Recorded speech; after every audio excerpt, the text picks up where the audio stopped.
भारत के इतिहास में कुछ नेता केवल सत्ता के लिए नहीं बल्कि समाज के पुनर्जागरण के लिए पैदा होते हैं।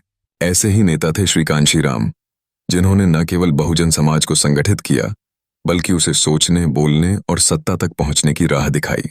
उनका जन्म 15 मार्च 1934 को पंजाब के रोपड़ जिले में एक गरीब रविदासिया परिवार में हुआ था। सीमित संसाधनों के बीच उन्होंने विज्ञान की पढ़ाई पूरी की और DRDO, defence research and development organisation में वैज्ञानिक पद पर कार्य किया।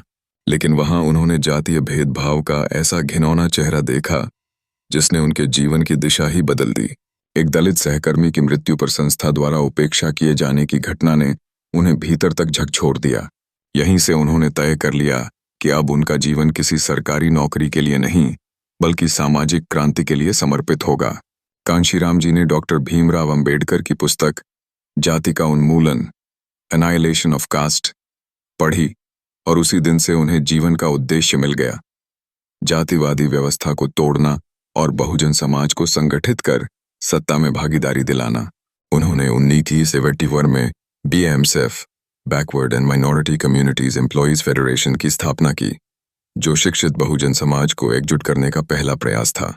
इसके बाद 1971 में DS4, दलित शोषित समाज संघर्ष समिति का गठन हुआ और कांशीराम ने एक क्रांतिकारी नारा दिया, ब्राह्मण, बनिया, ठाकुर छोड़, बाकी सब हैं DS4। इस नारे ने पिछड़े, वंचित और शोषित समाज में एक नई चेतना का संचार किया। 1981 में उन्होंने एक ऐतिहासिक निर्णय लिया। उन्होंने एक राजनीतिक पार्टी बनाई जिसका नाम था बहुजन समाज पार्टी, BSP। यह पार्टी सिर्फ एक राजनीतिक दल नहीं थी, यह बहुजन आंदोलन का राजनीतिक मंच बन गई। उनका कहना था कि हम न मंदिर बनाएंगे न मस्जिद, हम सिर्फ बहुजन समाज को इंसान बनाएंगे। उन्होंने वोट को सत्ता का हथियार बनाया और कहा, राजनीति ही वह रास्ता है जिससे बहुजन समाज को न्याय, शिक्षा, सम्मान और बराबरी मिल सकती है। BSP ने उत्तर प्रदेश सहित कई राज्यों में अपनी जड़ें मजबूत कीं और बहुजन समाज को सत्ता में भागीदारी दिलाई। कांशीराम का जीवन आसान नहीं था। उन्हें मीडिया से लेकर उच्च जातीय व्यवस्था तक ने अनेक बार बदनाम करने की कोशिश की। स्वास्थ्य भी गिरा, लेकिन उन्होंने कभी अपने मिशन को पीछे नहीं छोड़ा। उन्होंने न शादी की न परिवार बसाया। उन्होंने कहा था, मैंने अपना जीवन समाज को अर्पित कर दिया है। यह वचन उन्होंने न केवल कहे बल्कि अपने जीवन से उसे साबित किया। कांशीराम जी ने बहुजन समाज के भीतर नेतृत्व की वह चेतना जगा दी जो सदियों से दबा हुआ था। उनकी राजनीतिक विरासत को आगे बढ़ाया मायावती जी ने, जो स्वयं एक दलित महिला होते हुए 4 बार उत्तर प्रदेश की मुख्यमंत्री बनी। यह कांशीराम की दूरदृष्टि और संगठन निर्माण की ताकत थी कि आज भी बहुजन समाज संविधान, शिक्षा और सत्ता की दिशा में आगे बढ़ रहा है। कांशीराम 9 अक्टूबर 2006 को इस दुनिया से चले गए, लेकिन उनकी दी हुई चेतना, उनकी विचारधारा और उनकी बनाई हुई राह आज भी जिंदा है। हर उस नौजवान में जो शिक्षा को हथियार बना रहा है, हर उस कार्यकर्ता में जो संगठन में विश्वास करता है और हर उस बहुजन नागरिक में जो अब चुप नहीं बैठता।